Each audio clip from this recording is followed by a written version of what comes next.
The topic I'd like to discuss today with you is anterior lumbar interbody fusion and how I choose to approach the lumbar spine in these scenarios.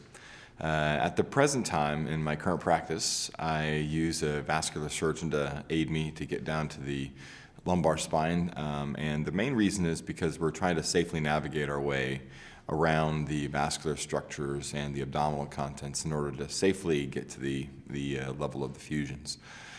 There's a couple other reasons why a vascular surgeon is a very good idea to have around. First of all, it's really nice to have a second set of hands that's invested in the patient to get the job done safely and well. And to have that set of skilled hands present, I think, is very nice as an added bonus to the procedure. Secondly, and probably more importantly, is the vascular anatomy. As we know, the vascular anomalies that exist in the low lumbar spine, particularly between L4 and S1, are pretty substantial. And so to have a vascular surgeon present that's able to navigate those vascular structures with confidence is probably the most critical piece to having them present.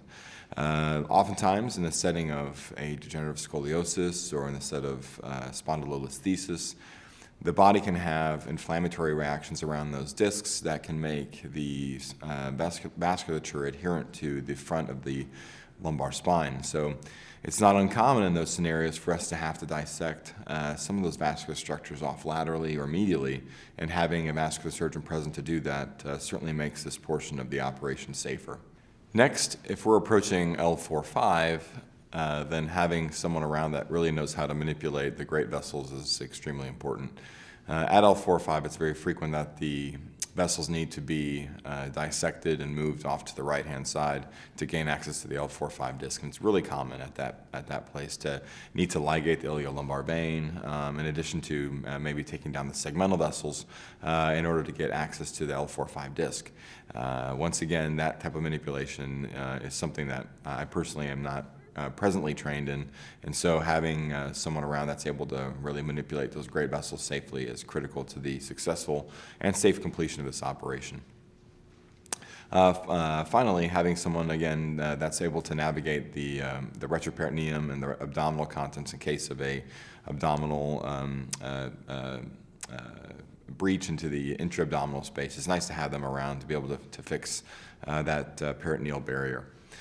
Now, all that being said, I think that we do have an opportunity as spine surgeons to increase our training, and certainly as we're looking into doing ALIFs from the lateral approach, I think it's going to become a lot more commonplace for, in select cases, the spine surgeon to do his own approach to the lumbar spine. And this is certainly my intention over the years to come, is to learn this approach more safely, to be able to do this so that single position surgery would be able to be made possible.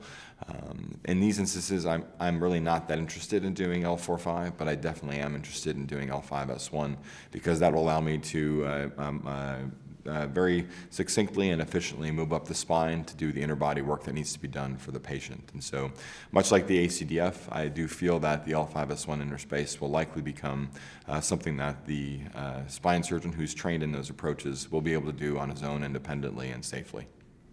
Thank you very much for watching.